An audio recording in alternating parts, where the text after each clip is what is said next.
গিন্নি, আজ এত তাড়াতাড়ি স্নান হয়ে গেল যে? কাজ আছে গো দিদি, কাজ আছে। গিয়ে তাড়াতাড়ি রান্না বসাতে হবে। হ্যাঁ, ও তো রাত সভায় যাবে গো। আর ওইদিকে দেখো না, আমার না কথা বলতে গিয়ে এই নাক বুজে আসছে। এত সর্দি হয়েছে না, কি বলবো। অত উটোপাটি করো না বাপু, আস্তে আস্তে কাজ করো দেখি। পুকুর ঘাট চারদিক জলে পিছল হয়ে আছে তো। ওই দেখো, বলতে বলতে পড়ে গেলে তো।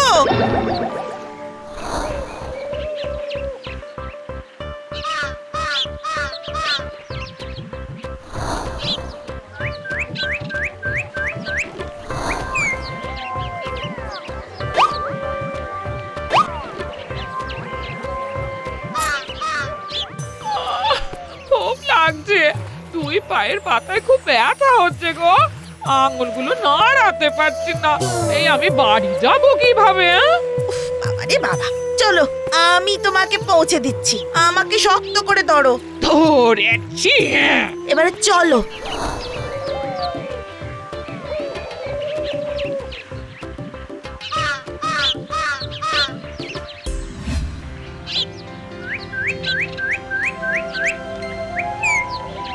ওরে বাবা রে, আমার কি সর্বনাশ হলো। কি হলো গো গিন্নি? যত তোমার বউকে বলছি পিছল ঘাট, হরবার করোনি। কথা শুনলে তো? আহা, কি দরকার ছিল বলো তো হুড়োহুড়ি করার? দেখলে তো হুড়োহুড়ি করার ফল। ওকে এখন পুরোপুরি বিশ্রাম দিতে হবে। এবেলার খাবার আমি পাঠিয়ে দিচ্ছি, কোনো চিন্তা করো না, কেমন? সাবধানে থেকো। এই তুমি সাবধানে যেও গো দিদি।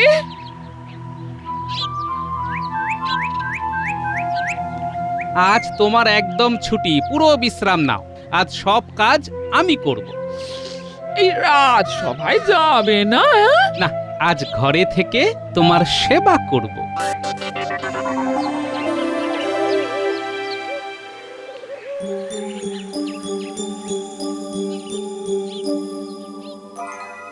মহারাজ, মহারাজ আপনি শান্ত হন। মহারাজ আপনি উত্তেজিত হবেন না। এটা তো গোপালের নিত্যকর্ম দাঁড়িয়েছে। এটা একটু বাড়াবাড়ি মন্ত্রীমশাই। দেরি করে রাজসভায় আসাটা গোপালের নিত্যকর্ম? ও তো 9 মাসে 6 মাসে এক আধবার হতেই পারে। সেনাপতি, যাও তো তুমি, লোক পাঠাও, দেখো তো গোপালের কি হয়েছে। যথাজ্ঞা মহারাজ, আমি এক্ষুনি লোক পাঠাচ্ছি। যাকে পাঠাচ্ছ তাকে বলে দেবে ভালো করে দেখে শুনে নিতে, কারণ গোপাল খুব মিছে কথা বলে। ঠিক আছে মন্ত্রী মশাই।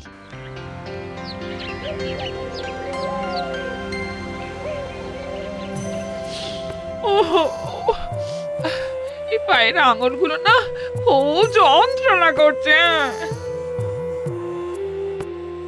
দাঁড়াও দাঁড়াও, তোমার পায়ের চিকিৎসা আমি করছি। এমন চিকিৎসা করব না, দেখবে ব্যথা বেদনা একেবারে দূর হয়ে যাবে। দাঁড়াও দাঁড়াও, আমি রান্নাঘর থেকে আসি। এই রান্নাঘরে কি করছে কে জানে। এই কি গো, কি করছো? কাজ করছি, তুমি চুপ করে বিশ্রাম নাও। গোপাল দাদা, ও গোপাল দাদা, তুমি কি বাড়ি আছো? এখন আবার কে এলো দেখি তো। আরে প্রহরী যে, খুব ভালো করেছো এসেছো। আমি খুব সমস্যায় পড়ে গেছি বুঝলে। মহারাজকে গিয়ে বলো না যে আমি 2-3 দিন রাজসভায় যেতে পারবো না। আমার গিন্নি না ওই পড়ে গিয়ে পায়ে চোট পেয়েছে। ও ও আচ্ছা আচ্ছা আচ্ছা, তাই তুমি আজ রাজসভায় যাওনি? ঠিক আছে ঠিক আছে, আমি মহারাজকে বলে দিচ্ছি।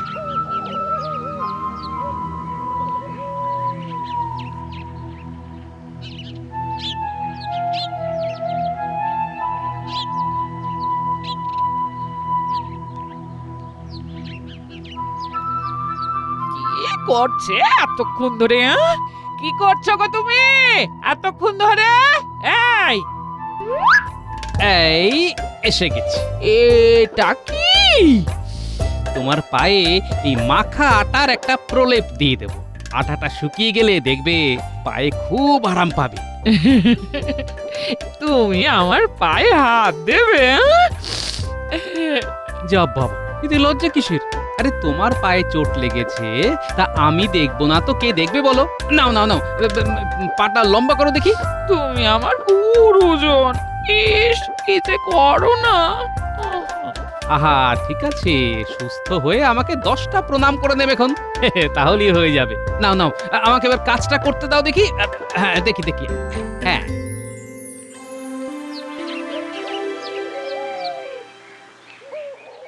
পায়ে চোট, আহা, তবে তো গোপালের খুব কষ্ট হচ্ছে।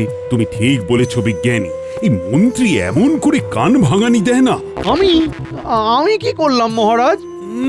আরে মনটাকে উদার করো। আকাশ বলে মন্ত্রী মশাই, উদার তুমি হও, নদীর মতো স্বচ্ছ হয়ে প্রবল বেগে বও। সাধু সাধু। সেনাপতি, তুমি খবর পাঠিয়ে দিও, গোপাল বউ সুস্থ না হওয়া পর্যন্ত রাজসভায় গোপালকে আসতে হবে না। যথা আজ্ঞা মহারাজ। আদিক্ষেতা।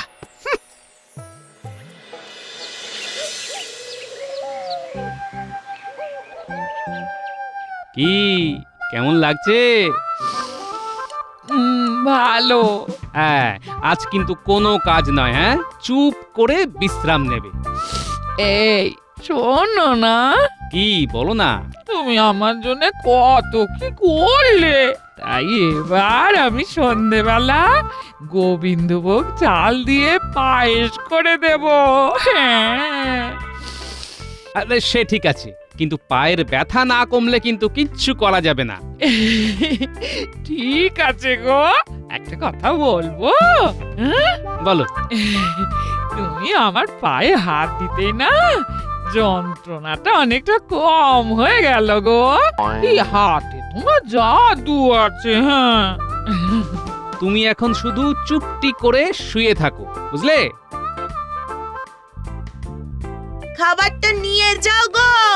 ওই দিদি এসেছে, যাই খাবারটা নিয়ে আসি।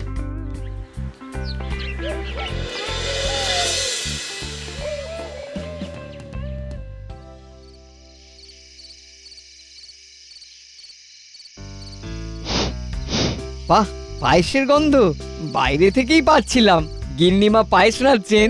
তা পায়েসের গন্ধ যখন নাকে পেয়েছো, তখন খেয়ে যেও। বেশ, আজ তোমার কাছে এসেছি তোমার কাছ থেকে সত্যি ভূতের গল্প শুনবো বলে। হ্যাঁ, ভূতের গল্প শুনবো আর পায়েস খাবো। ঠিক আছে, তোদের দিদিমা তো পায়েস রাঁধছে। তাহলে বলো, গল্প বলা শুরু করো। তোমার ঝুলিতে তো অনেক ভূতের গল্প আছে, আর সেই সমস্ত গল্প একদম সত্যি। তার মানে তো সত্যি ভূতের গল্প। ঠিক আছে, তাহলে গল্প শুরু করা যাক। বেশ, গা ছমছম করবে এমন একটা গল্প বলো। খুব ভয়ের গল্প। অন্ধকারে ভূতের গল্প জমে ভালো। এবার তাহলে শোন। বেশ কিছুদিন আগে একটা কাজে মহারাজ আমায় খাম্বাজে পাঠিয়েছিলেন, বুঝলি? তা আমি আর গাড়োয়ান তো রওনা দিলাম। সেদিন অমাবস্যা ছিল, ঘুটঘুটে অন্ধকার।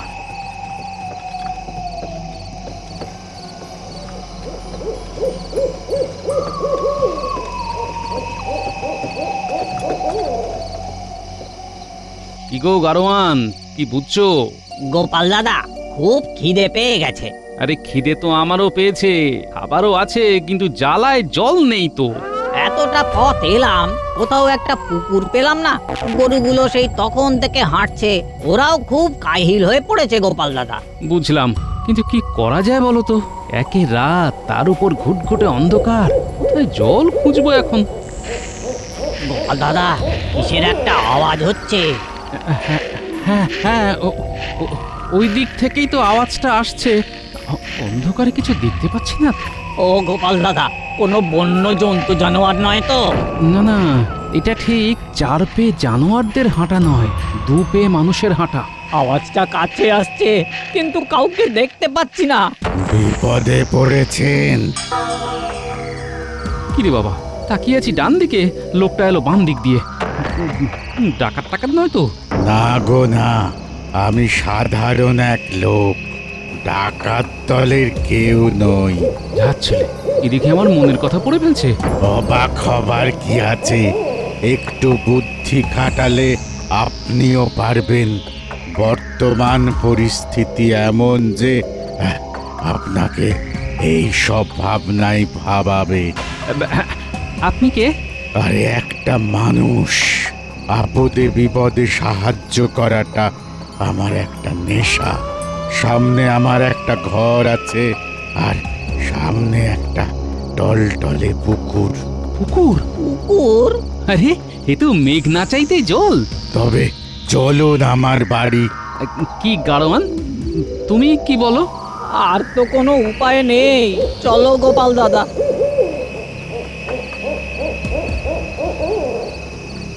কত দূর যেতে হবে? অল্প একটু যেতে হবে, চলুন। আমরা কোনো ভুল করছি না তো? আবার আপনি ভুল ভাবতে বসেছেন। আমার বাড়িতে চলুন, রাতে বিশ্রামটাও হবে, একটু গল্পও হবে। আমি বুঝতে পেরেছি, আপনি খুব মজাদার মানুষ। আপনি আমাকে বলবেন আর আমি আপনাদের নিয়ে যাব।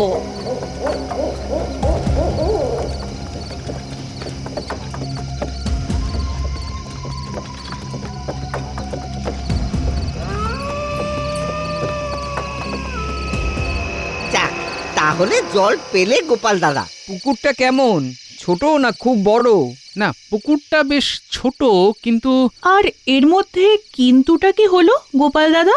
আরে এইখান থেকেই তো গল্পের মোড় ঘুরলো। শোনো, আমরা তো গেলাম ওর বাড়িতে।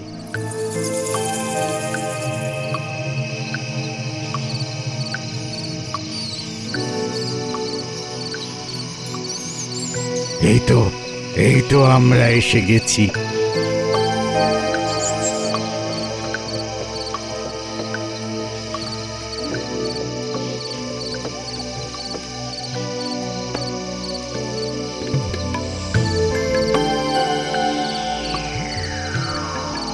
ওরে বাবা, এ তো দেখি ভূতের বাড়ি। কি যে বলেন! হ্যাঁ, আমাকে দেখে কি আপনাদের ভূত বলে মনে হয়?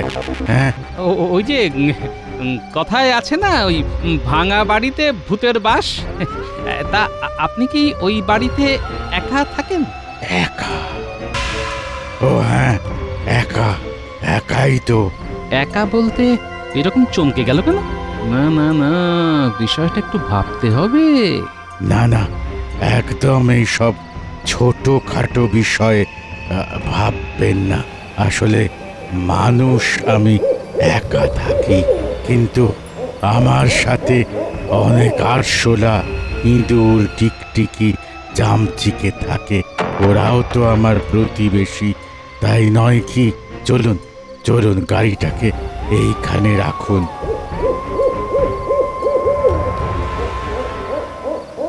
তারপর তোমরা ওই বাড়িতে ঢুকলে? কি দেখলে গোপাল দাদা? ওই ঠিক তখনই গাড়োয়ানটা আমার কানের কাছে মুখ নিয়ে এসে বলে, গোপাল দাদা, লোকটার পায়ের দিকে দেখো। দুটো পায়ে তো আঙুল নেই। দু পায়েতেই আঙুল নেই? হ্যাঁ, দু পায়েতেই আঙুল নেই। তার মানে? তুমি তখন কি করলে? তখন আমার একজনের কথা মনে এলো, বুঝলি? কার কথা? নাড়ু ওঝার কথা। নাড়ু ওঝাকে একবার জিজ্ঞেস করেছিলাম, চর্মচক্ষে কি ভূত চেনা যায়? অশরীরী হলেও তেনাদের চেনা যায়। যখন ওরা মানুষের রূপে থাকে তখন পায়ের দিকে তাকাবে, পায়ে চিনিয়ে দেবে তোমার। কিরকম? দেখবে দুটো পায়ে কোনো আঙ্গুল নেই। আর এদের থেকে বাঁচার উপায় হলো মাছের কাঁটা ছুঁড়ে মারা। মাছের কাঁটা? হ্যাঁ, মাছের কাঁটা ছুঁড়ে মারলেই ওদের সারা শরীরে জ্বলন শুরু হবে, ওরা পালিয়ে যাবে। তারপর তোমরা কি করলে? তোমরা দুজনে ওদের খপ্পর থেকে কিভাবে বের হলে? মাছের কাঁটা পেলে কি করে? মাথা ঠান্ডা করে রাখলাম। আমি ভূতের মন পড়তে পারছি বুদ্ধি দিয়ে। আমি জানি ও আমাদের ওর ওই ঘরে নিয়ে যাবে, তারপর আমাদের ঘাড় মোটকে খাবে।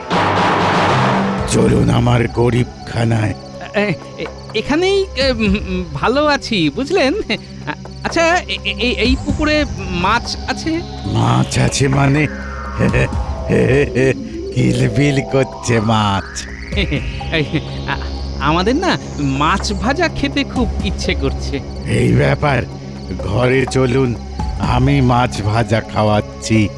বুঝলেন ভাইয়া, ওই বদ্ধ ঘরে না মাছ ভাজা খেতে একদম ভালো লাগে না। এই পুকুর ধারে এই ঠান্ডা ঠান্ডা হাওয়া গায়ে মেখে গরম গরম মাছ ভাজা, আহা কি যে তার মাহাত্ম্য। ঠিক আছে ঠিক আছে, মাছ ভাজা আমি নিয়ে আসছি, যাব আর আসবো।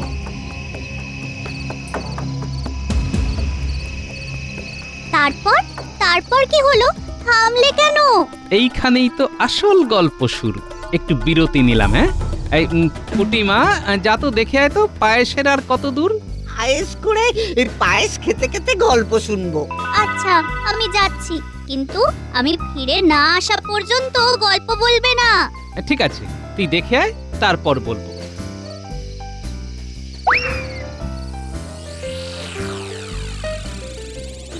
দিদা, কে? পুটি নাকি? এই রকম গলা তো দিদার নয়।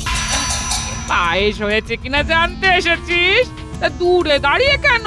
কাছে আয়। আমি এখন গল্প শুনছি, খুব ভালো জায়গায় আছে। তোমার পায়েস হয়ে গেলে আমি আসবো। ঠিক আছে ঠিক আছে, তাহলে আর কিছুক্ষণ পর আয়। আশ্চর্য, পুটি রান্নাঘরের ভেতরে না ঢুকে কথা বললো, আমার সাথে দেখাও করলো না। হ্যাঁ, আশ্চর্য। কিরে, কি হলো কি? ভয় করলো নাকি? না না, ভয় করেছে বললে ন্যাপলা, গুলটে, পুচকে, টেপা আমাকে দুও দেবে। না না, ভয় পাইনি তো, ভয় পাবো কেন? তা পায়েসের কত দূর? আর একটু দেরি আছে। নাও নাও, এবার গল্প শুরু করো। তারপর কি হলো? হ্যাঁ, তারপর যা হলো সেটা খুব ভয়ঙ্কর। আরে কি হলো সেটা তো বলবে, রহস্য বাড়িয়ে চলেছো। কয়েক দণ্ডের মধ্যেই মাছ ভাজা নিয়ে লোকটা হাজির হলো। একটা বড় কলা পাতায় গুচ্ছের মাছ। এই নিন, এই নিন মাছ ভাজা খান। কত খাবেন খান, খেয়ে আমার ঘরে চলুন, চলুন বিশ্রাম নেবেন। হ্যাঁ, এই মাছ ভাজা খেয়ে যাও।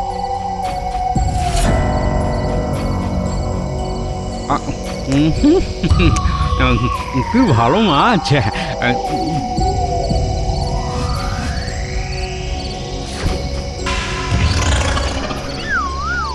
ওরে ওরে বাবা রে, ওরে বাবা রে, কি চলছে রে, ওরে বাবা রে।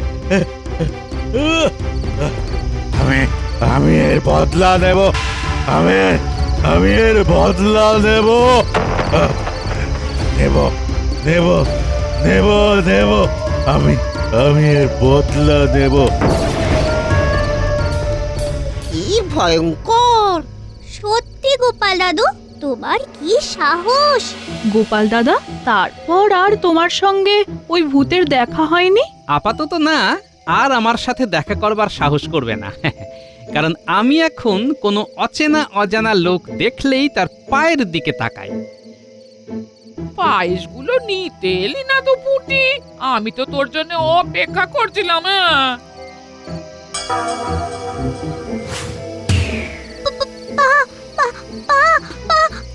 কি হলো রে পুটি? কি হয়েছে?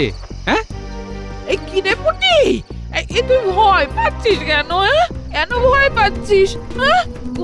গোপাল দাদা, দাদা গো, ও দাদা, দাদা, পালিয়ে চলো, পালিয়ে চলো, সেই ভূতটা এসেছে। কোন ভূত? এটা কি বলছে গো? ভূত? আমি তো কিছুই বুঝতে পারছি না। কি গো, ওরা তো ভয় পেলো কেন? কি জানি বাবা, ওই ভূতের গল্প শুনে ভয় পেয়েছে হয়তো। কিন্তু আমার দিকে তাকিয়ে ওরা ভয় পেলো কেন? আমি কি ভূত? ওরা তোমার পায়ের দিকে তাকিয়ে ভয় পেয়েছে। ওরা ভেবেছে তোমার পায়ে আঙুল নেই। ওরা তো জানে না যে তোমার পায়ে আমি আটা লাগিয়ে রেখেছি। এ ওদের ডাকো, ওদের নাম করে পায়েস নিয়ে এসেছি। হ্যাঁ, ওরে পুটি ন্যাপলা গুলটে তোরা থাম, তোদের দিদিমার পায়ের আঙুলে ব্যথা, ঠান্ডা লেগে নাক বুজে গেছে, তাই কথা বলতে অসুবিধে হচ্ছে। তোরা ভেবেছিলি গল্পের ভূত বাড়িতে এসে গেছে। শোন শোন, ওই ভূতের অত ক্ষমতা নেই যে আমার বাড়িতে এসে আমার ক্ষতি করে। আমি হলাম নাড়ু ওঝার চেলা, বুঝলি?